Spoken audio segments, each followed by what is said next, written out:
De outro assunto que está mobilizando o noticiário aqui no Brasil, mais uma entrevista para aprofundarmos uma das manchetes do dia, a decisão do ministro Gilmar Mendes, do Supremo Tribunal Federal, de que só a Procuradoria-Geral da República poderia pedir impeachment de magistrados da Suprema Corte.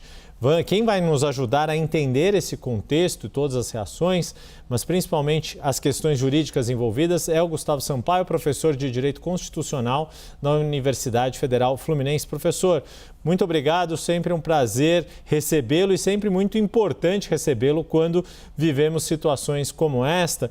Queria uma primeira avaliação do senhor, de como o senhor viu esta decisão tomada de forma monocrática pelo decano da Corte, Gilmar Mendes, e que foi colocada para ser discutida em plenário virtual a partir do próximo dia 12. Boa tarde, Yuri. Boa tarde aos que nos acompanham na CNN Brasil. Uma decisão importante demais, Yuri, para ter sido proferida de modo monocrático. Nós sabemos, as decisões monocráticas nos órgãos colegiados do Poder Judiciário, não só o Supremo Tribunal, como também nos tribunais de apelação, nos tribunais superiores, elas podem e até devem ser proferidas em situações excepcionalíssimas. Eu costumo pôr no superlativo, excepcionalíssimas. É caso realmente de preservação da vida ou grandes interesses nacionais, o interesse premente da sociedade. No contrário, há que se aguardar o colegiado, mas eu acho que nesse tensionamento, olha, Yuri, nesse quase esgarçamento de corda entre o Poder Legislativo e o Poder Judiciário, creio eu que por essa recentíssima crise entre o presidente da República e o senador-presidente do Senado Federal, Davi Alcolumbre, o Supremo Tribunal Federal teve receio que a mesa diretora do Senado tirasse da gaveta alguns requerimentos de impeachment de ministros do Supremo Tribunal Federal, que a todo momento aportam no Senado da República, e quem faz essa triagem preliminar de admissibilidade é o presidente do Senado. Com esse receio, foi proferida a decisão monocrática pelo ministro relator Gilmar Mendes, relator de duas arguições de descumprimento de preceito fundamental, a ADPF 1259 e a ADPF 1260. Ambas ações de controle de constitucionalidade que pedem ao Supremo que o tribunal reconheça que a velha Lei 1079 de 50, que é a lei que regula o impeachment do presidente da República e dos ministros do Supremo Tribunal, que ela seja entendida como não recepcionada pela Constituição de 88. E a decisão liminar foi nesse sentido. E aí, professor, pois é, isso sendo aqui, fazendo uma síntese, se eu entendi bem, quer dizer, é para que a lei de 1950, ela precisaria ser atualizada para o atual regime constitucional da Constituição de 1988.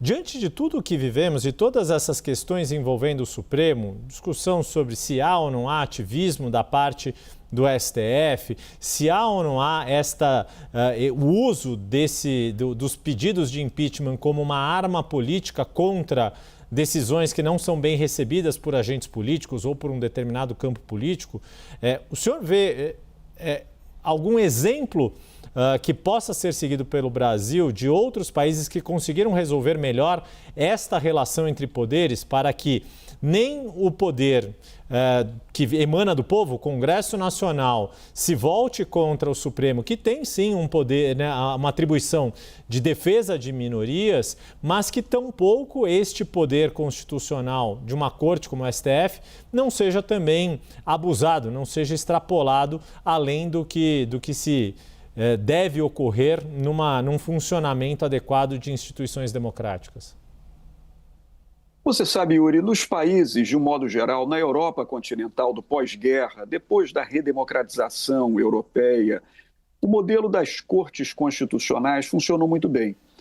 A Corte Constitucional na Alemanha, criada pela Lei Fundamental de Bonn em 49, implantada em 1951, pouco antes na Itália, pós-fascismo, a criação da Corte Constitucional Italiana pela Constituição de 1947-48.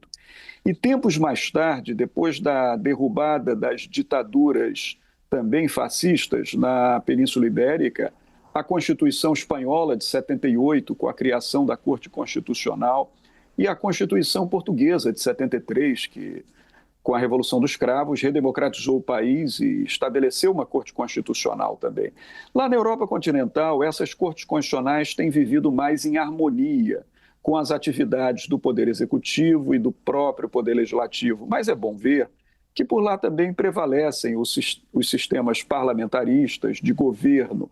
E as cortes constitucionais, elas não têm esse nível de hipertrofia de competência, de empoderamento, que tem o Supremo Tribunal no Brasil, Yuri. Aliás, no Brasil, nós aqui copiamos o modelo norte-americano de Suprema Corte, mas lá nos Estados Unidos, em Washington, a Corte Suprema não tem o poder que o nosso Supremo Tribunal tem. O nosso Supremo Tribunal é Corte Constitucional, ao mesmo tempo ele é a Suprema Corte, ao mesmo tempo ele é Corte de competência originária para julgar deputados, senadores, o presidente da República. Então ele tem um nível de empoderamento que naturalmente torna potencial o conflito entre o Supremo Tribunal e o Poder Legislativo e o Poder Executivo. Nesse aspecto, não é culpa do Supremo Tribunal, foi um empoderamento que lhe foi dado pela Constituição de 88. Onde é que entra, por assim dizer, numa singela análise política, Yuri, uma certa culpa dos integrantes do Supremo Tribunal? É que se o tribunal tem esse nível todo de poderio institucional, os seus juízes têm que agir com comedimento, com cautela, com prudência, porque o poder de fogo da nossa Suprema Corte é muito grande. Então é preciso que haja sempre prudência em todas as decisões. Não tomar decisões monocráticas, se não em casos excepcionalíssimos. O que aconteceu hoje não deveria ter acontecido, Yuri. E, sobretudo, num momento como um momento em que as relações entre os poderes está tensionada. Aí se exige o que, aliás, Yuri, é uma lei da vida, válido para todos nós. Prudência, temperança, equilíbrio, não acirramento. E acho que o nosso Supremo Tribunal ele precisa colocar um pouquinho o pé no freio, por mais que ele tenha boas intenções no que ele decide em seus julgamentos, mas com o objetivo de manter o equilíbrio institucional na relação entre os poderes. É a tão falada autocontenção que já há muito tempo se espera ver ser colocada em prática. Nós conversamos com Gustavo Sampaio, professor de Direito Constitucional da Universidade Federal Fluminense, sempre muito didático e sempre iluminando os nossos caminhos diante dos labirintos do judiciário. Muito obrigado mais uma vez, professor. Até a próxima. Nós é que estamos sempre aprendendo com esse Brasil, Yuri, diariamente. Eu te agradeço. Até a próxima. Sem dúvida alguma, mas a gente podia entrar num momento de férias escolares, digamos assim, de vez em quando. Muito obrigado mais uma vez, professor. Tá certo.